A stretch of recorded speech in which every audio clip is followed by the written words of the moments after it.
Bonjour. Je ne sais quel âge vous aurez en 2040, date à laquelle, à en croire le plan climat, décliné en 6 grands thèmes et 23 axes par Nicolas Hulot, ministre de la Transition écologique et solidaire, plus aucun véhicule terrestre à moteur essence ou diesel sera fabriqué en France. Mais ce qui est sûr, c'est que la progéniture millésimée 2017 aura alors 23 ans et que l'examen du permis de conduire sera sans aucun doute devenu caduque en raison de la place détenue par les voitures électriques et surtout autonomes, dont les conditions d'utilisation vous seront précisées ultérieurement. De là à en déduire que la qualité de l'air, de l'eau, des océans et des sols sera devenue irréprochable, que les déchets seront systématiquement transformés en armoires à pharmacie et autres combinaisons intégrales, que la biosphère aura retrouvé son parfait équilibre, il y a un pas que je ne saurais franchir. Toutefois, force est de reconnaître que tout semble devoir orienter l'humanité vers de profonds changements,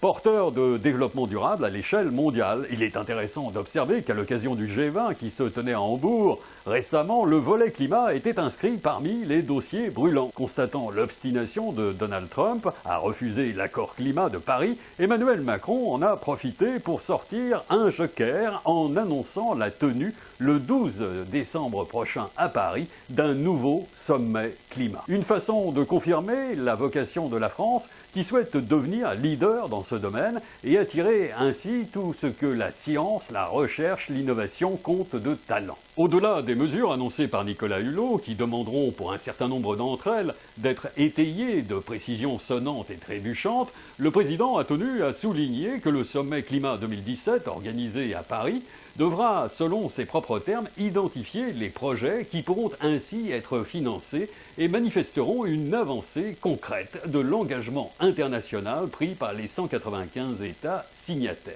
C'est là qu'Aoui estime utile de revenir sur un concept novateur qui avait été proposé à des acteurs de terrain dès 2005, car il faut regarder les réalités en face. En dépit des efforts, certes mesurés, engagés en France sous d'autres quinquennats pour soutenir le développement des énergies renouvelables, des instruments indispensables à leur promotion et utilisation font aujourd'hui encore cruellement défaut, d'où l'intérêt et la pertinence du projet consistant à mettre en place à l'échelle des territoires des plateformes visant à réunir simultanément 3 activités complémentaires composées d'un pôle d'accueil d'entreprises françaises et étrangères et de chercheurs spécialisés dans les énergies renouvelables, d'un espace d'exposition et de démonstration des techniques et procédés ouverts au public, d'un centre de formation destiné notamment aux jeunes désireux d'acquérir des compétences dans des secteurs d'avenir. Car pour être crédible aux yeux des Français, la transition écologique et solidaire doit s'attacher à valoriser les actions concrètes qui peuvent être menées au niveau individuel comme collectif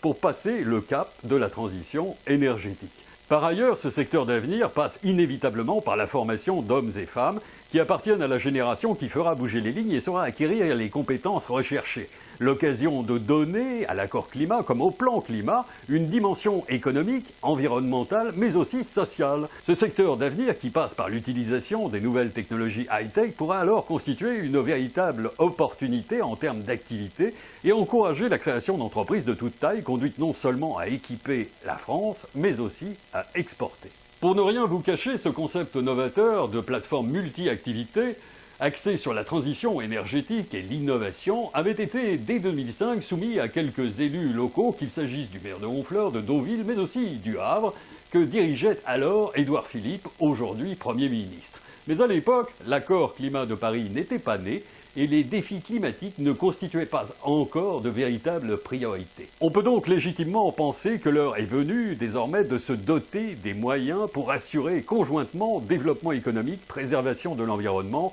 et création d'emplois. Tant qu'à sortir le grand jeu dans la partie climat, pourquoi ne pas utiliser un joker ?